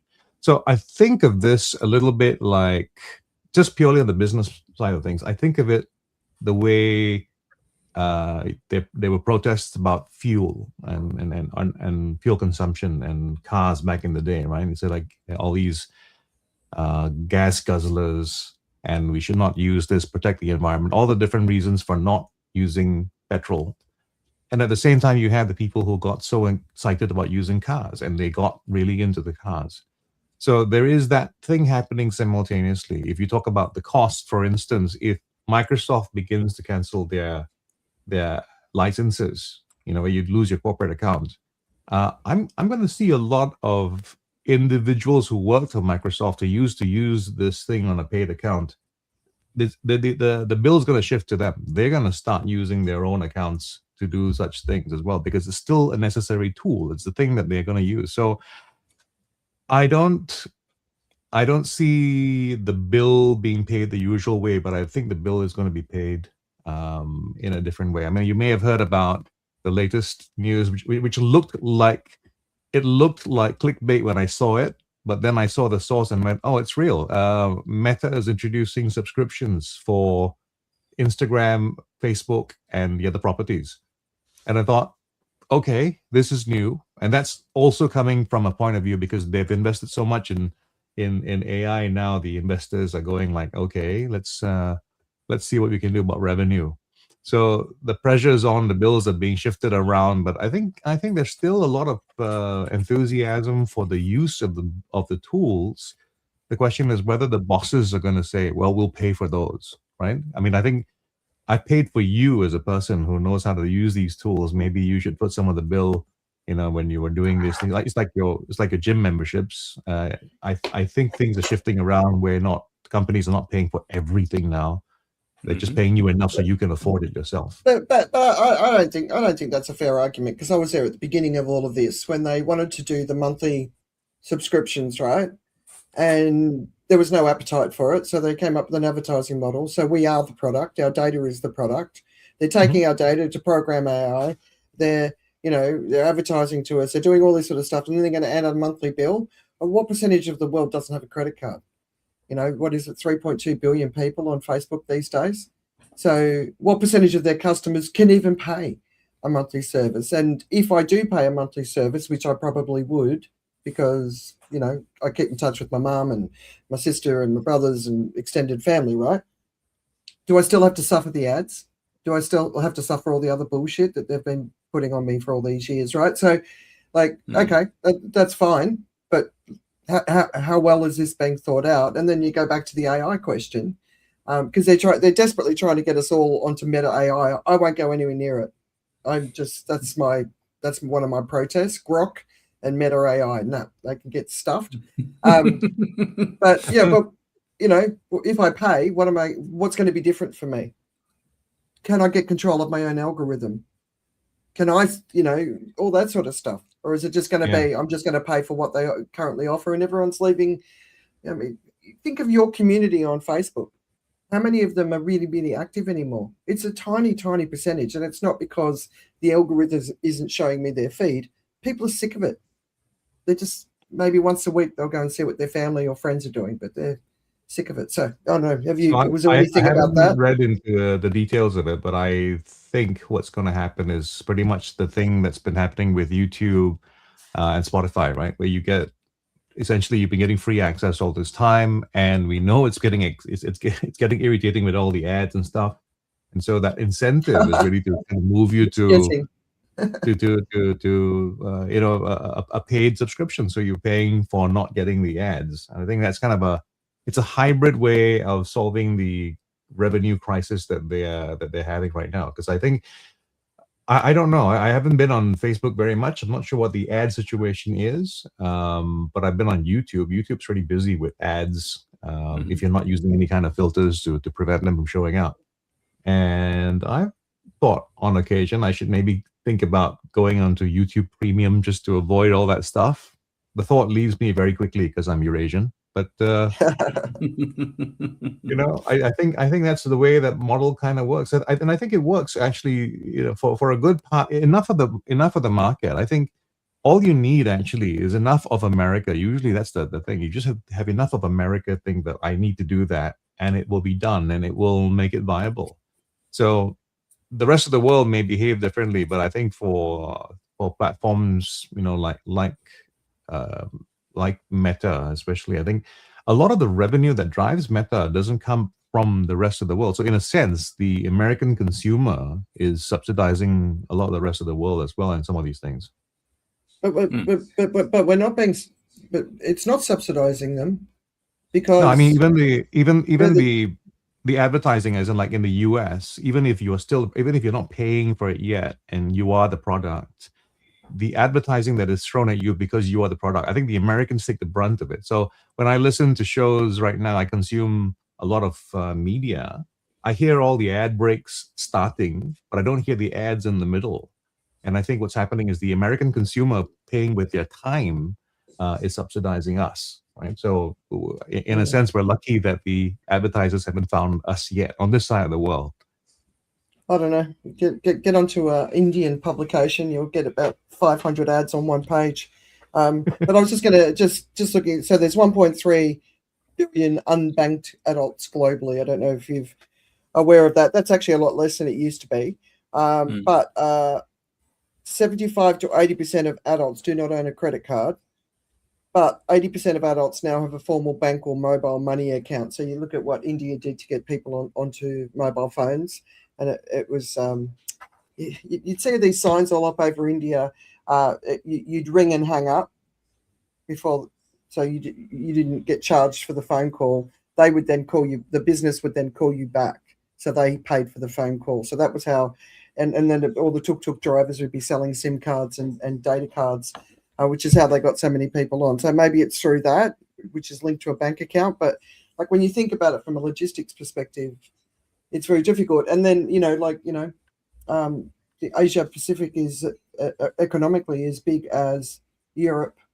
I think it used to be the case that this region, I remember back working with the technology analyst back at the beginning of the century, e-commerce in Asia was considered, nothing. Today, I don't know what percentage of the e-commerce market worldwide is, but it's got to be significant for Asia. I mean, just I think companies like Alibaba and Lazada and those sort of companies really brought it to the fore. So, yeah, I don't know. Anyway, we've got a couple of economists here. Any thoughts? Plenty. No, of course, Asia is massive and growing in importance because that's where you have the growth in the world, largely speaking. And it will continue to dominate lots of the thinking behind how you effectively expand these business models. I think Joe is right, though, that at the moment, the US consumer is in some way subsidizing the rest of the world through these platforms because of the absolute amount that's getting thrown at them. But how you move, if you look at the multiples of these companies, they're still very, very elevated, which means people are pricing in very rapid earnings growth into a world where actually economic activity, I think, will be under severe constraints going forward. I'm not sure how you fulfill the market's belief on that earnings growth, because somewhere down the line, someone has to start paying for stuff much more. I mean, anyway, I was just looking. I was just looking at a figure, right? 60 to 62% of all global e-commerce comes through Asia, right? So we're not talking a small percentage; we're talking a large percentage. But this idea that we have to pay for a service, and we're paying, and it was always a service that was built on the fact that they knew they couldn't get the consumers to pay, so we became the data. So we've trained the AI models. Yep. They've scraped all of our websites. They've scraped all of the YouTube channels. They've scraped everything. They've taken everything that we've got, and now they're trying to sell it back to us. Our own information, our own knowledge, they're selling it back to us, and now we have to pay for it, whereas we've always been the product, and that was kind of the whole point of the business model. Like this. Yeah, but I mean, you know, it's circular, and it's always been. That's how nature, you know, kind of. Last week, a couple of weeks back, I guess, she was talking about how, you know, we live in a debt finance world in that way, and that's exactly what it is. And I think that I think that we're going to find it's going to continue. It will find a way to do that. It's just like, you know, the thing that came out with the after the 2008 crisis, when it was talking about that sort of how economics of kind of Iceland, how, you know, my uncle has 1 cow, we sold it to the bank for 2, you know, leveraged up to be 4, and so on. And that's kind of what is going to happen. And you know, there'll be some kind of horse trading that goes on in the background and everything. But essentially, what it's going to do is that as long as the market valuations of these companies can continue to increase, it will be able to continue in some form or other. The money that we invest through our savings and pensions will go into that. And the nature of how governments are involved is that they are fully committed to supporting it. So I don't know how it goes and breaks or if it does or doesn't. If it does, can you see this like from a, you know, like okay, so the metaverse, right? So Zuckerberg's shown that he's not necessarily the greatest thinker on the planet. Can you see a way that this is going to work? Because you potentially could lose 50% of your customer base overnight, or keep them on as just being advertised, keep them on as them being the product. But you know, based on how people are feeling about the tech bros at the moment. That's not how it works, because it's like X, Twitter, you know, kind of put the charge on it, and, you know, I don't know where it is or whatever it is, right? You know, fastest way to lose 40 billion or whatever it is that he paid for it, kind of thing. But the point about it is that you can always create some other product. You can always go along and engineer some other thing to market and sell and launch in that way. You know, you can always go into the equivalent of the SpaceX or whatever that people will buy into, and that elevates it along in that way. That's how this works along. It's not that we look at it as one product and we say, oh, this product isn't sustainable, but the whole cycle is not one product. It is a fantasy that we can keep inventing different layers of. Right. And because it's a fantasy that we can keep inventing different layers of, we can continue. The one thing that will threaten it is literally kind of the threat multiplier of climate change, because that makes it physically hard for people to be able to afford, you know, to be able to even use it. You know, we talk about building up the power grids, we talk about building all those things. You know, they are physical things susceptible to damage, susceptible to all the problems that you can have in that way. And you know, you guys don't see any risk of the social revolution that is brewing against these guys. You don't see that as a risk to these businesses? Oh, I see that risk. But what I'm saying is that you know, for me, in the absence of climate change, those things can continue a very long way, and they have in many respects. So that's not kind of the issue in that part, because we always have this ability to to buy into the stories. That's how it works. You know, we sit here and we say, oh, this is ridiculous and that's ridiculous. And I'd like to say we're right. But the reality is what, you know, kind of Mario Draghi said in one of the ECB meetings, which is, you know, when kind of reality meets fantasy, you know, it's the fantasy that wins. And he was talking about when European debt crisis and depth of those things. And that's the essence of what kind of the economy. That's why it's such a danger, because at some point, fantasy does meet reality. And at that point, it's going to be horrible because nobody believes that point exists. Yeah. I always appreciate it because from a logical perspective, I'm always struggling with these ideas, right? Because it just doesn't make any sense to me that, you know, that we could be so stupid. But we're going south here, and he's sort of said, I suspect that the US wants to cool their data centers here in Greenland. They also want to mine the minerals and release the chemicals into the beautiful, pristine environment over there too. But and also the apocalypse will be a problem, as you were saying, David, right? Generally is. Yeah. But I want to move on, talking about apocalypse. Can we move on to extreme heat? Because obviously the media has been all over what's going on in Europe. How warm is it where you both are right now? Pretty warm? In the UK, the past few days have been quite warm. Actually, what's happened is that there has already been a notice sent out to say, you know, you can't really use water for general purposes other than what you really need to. So I think that's really important. Normally that comes, that never used to come, except very rarely. Now it's almost an annual event, and now it's coming on earlier. Yeah. So, and Richard, what about you? How's your garden going? Garden's under pressure, right? Because it's been very warm. Actually, today it's a lot cooler, and it's supposed to get cooler through after the weekend, I think. But early this week, we had the hottest May day ever recorded in the UK. We hit almost 35 degrees, which beat the record. Yeah, and it beat an 80-year-old record.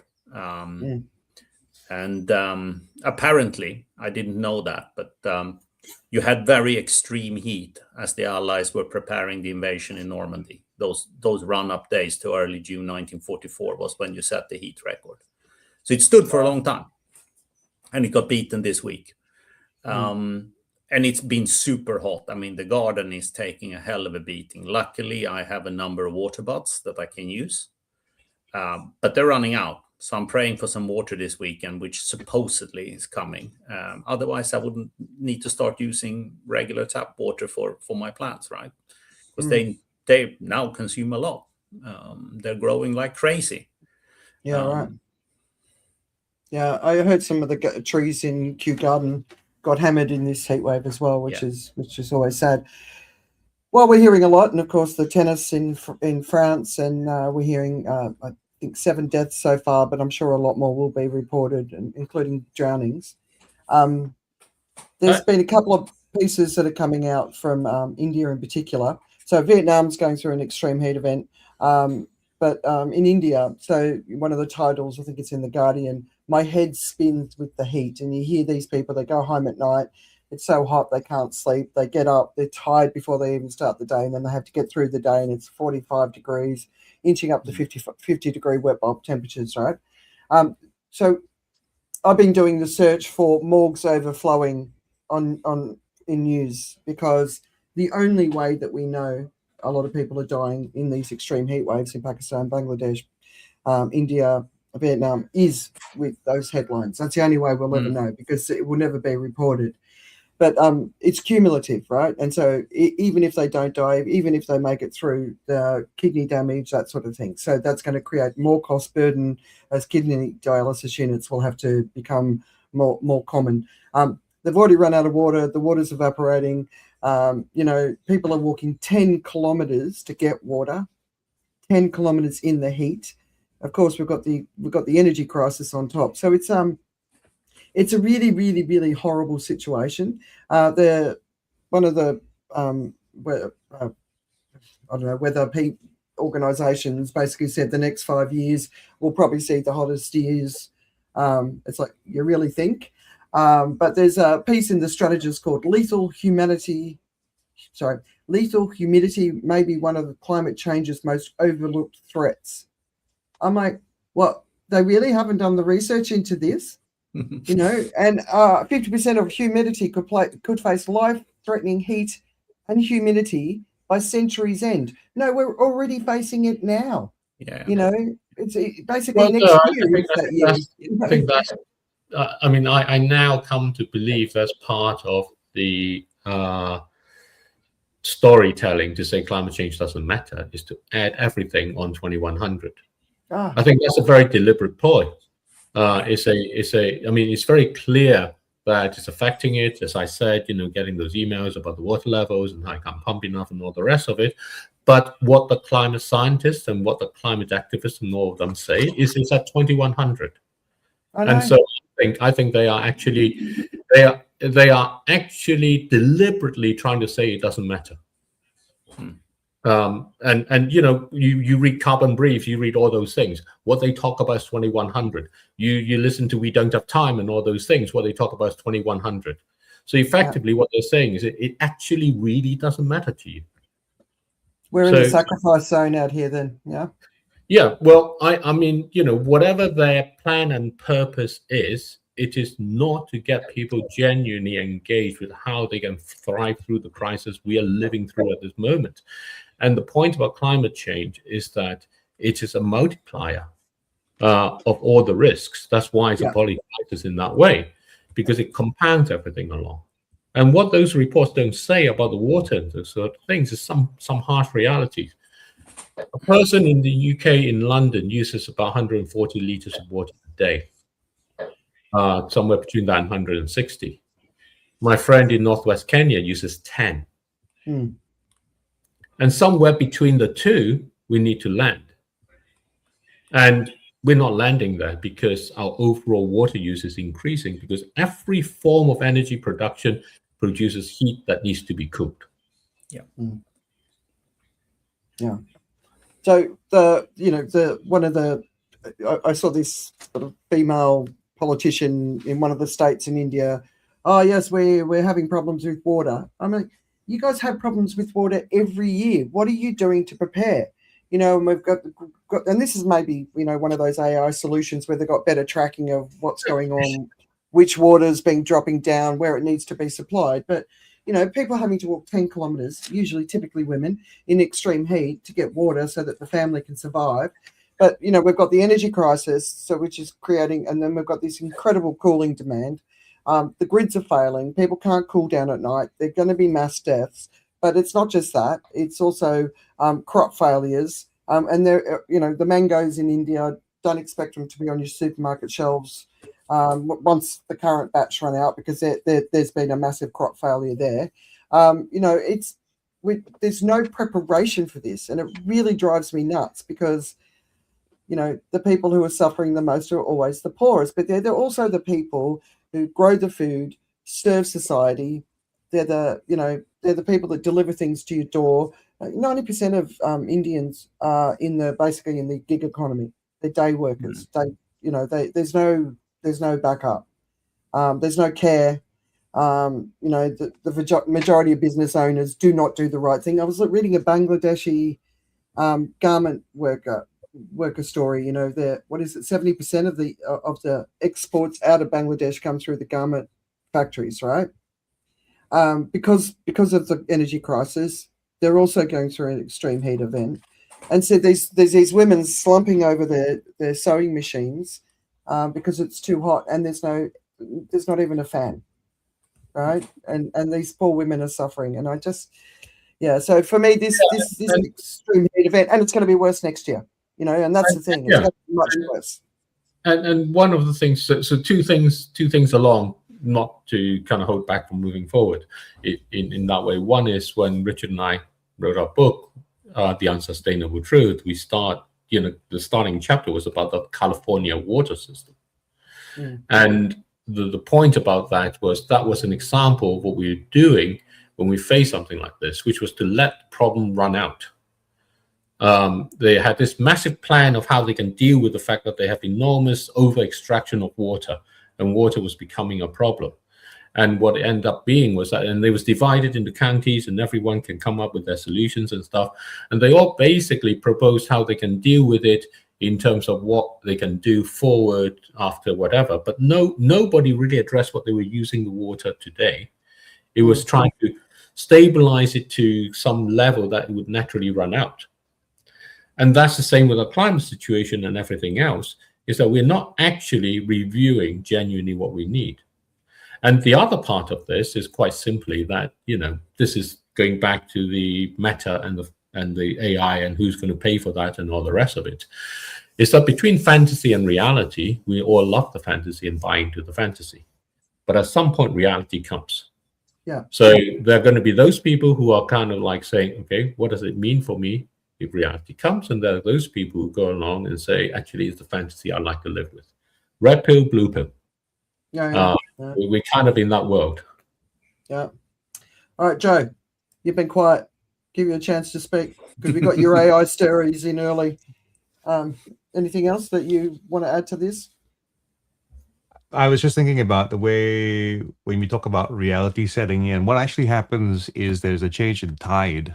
And unfortunately for us, it's we're not just in for reality setting in, where we're actually going to fantasy in the negative side. So people are going to react worse than what it really is. So we're going to end up with a shock which is worse than what it deserves. So that's the nature of markets, right? I mean, right now, as we do this show, I have a chart that's running up and down as well. I recognize that this chart's always going to move because there's an imbalance between where it's supposed to go. There's the fantasy is running both ways, and ultimately, what happens is when the fuel for the story, as David is talking about, runs out in terms of propelling it upwards. Unfortunately, there is still lots of fuel for it to come down because there are a lot of people who are betting on things not doing well, and they're pretty sure of it, and they're losing their shirt right now as the market rising up against them.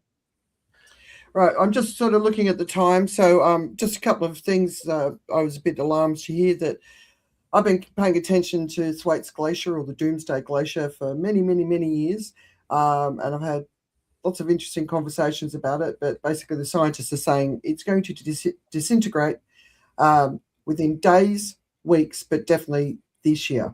This is one of those ones where the fantasy could go the other way.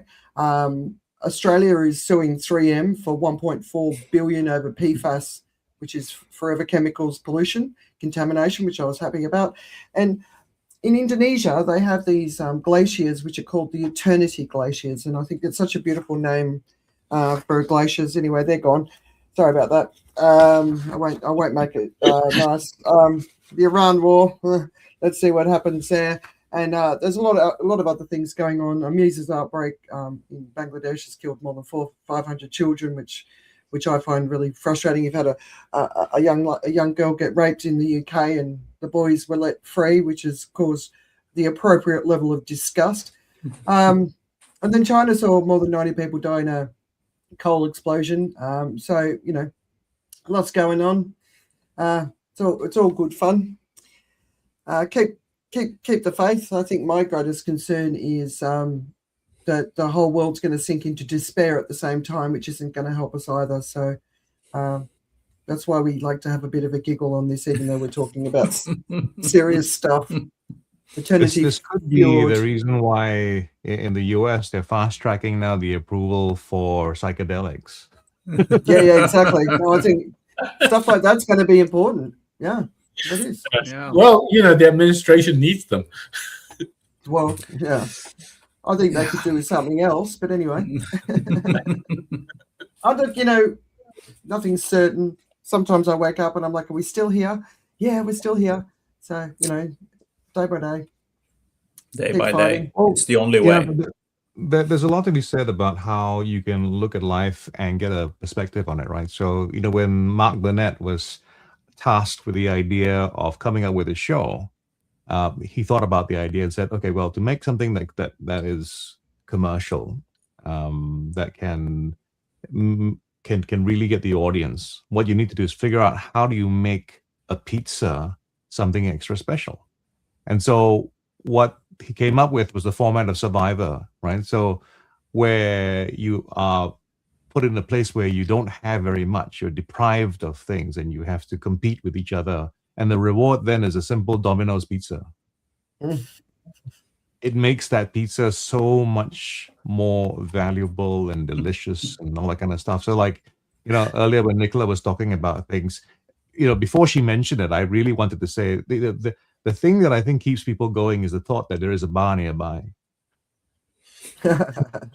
There's a way for that release to happen, because I can imagine this, right? I mean, if I thought about what makes a nice cold beer better is a nice cold beer after you survived an assassination attempt. I think on that, I mentioned before about this video on Suriname, this reporting on Suriname. And there's this clip in it where a gentleman is going through talking about the development they've had and how fantastic it is. And he pointed out to the fact that over there, there's a Hard Rock Cafe.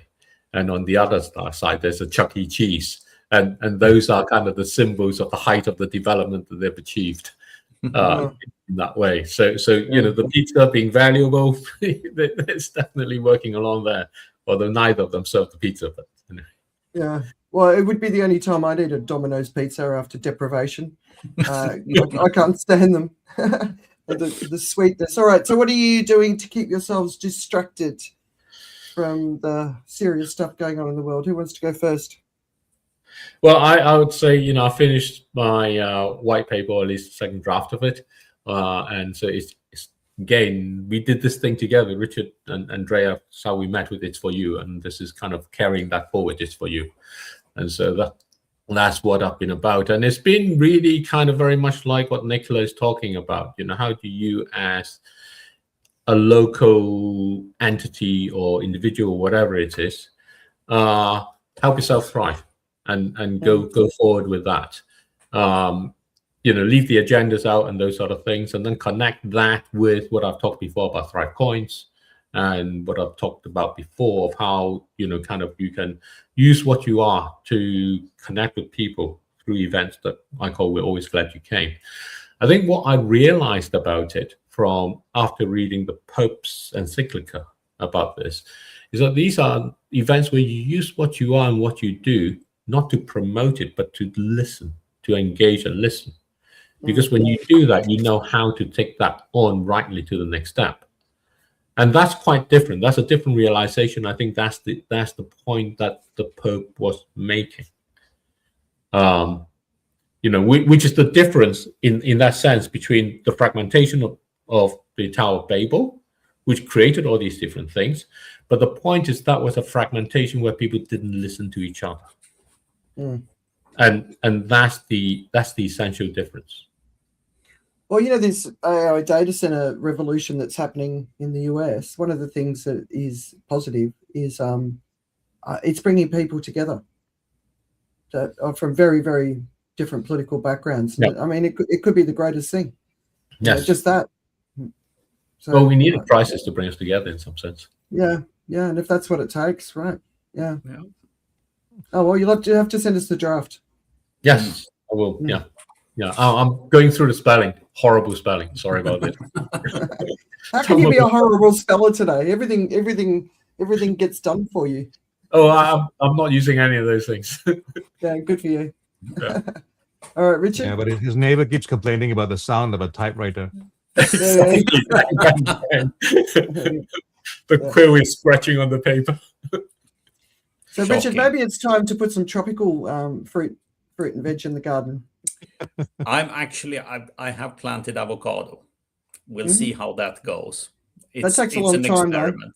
It takes a long time, but it's a little bit of an experiment. So yeah, I'll tell you one of the best things to grow. It grows fast. It produces fruit fast. Is papaya. Really? Oh my God, it's amazing. I put some papaya seeds into a pot. I think they're coming out. I think wow. And you'll find papayas growing in the neighborhood. Yeah. Putting it on the list.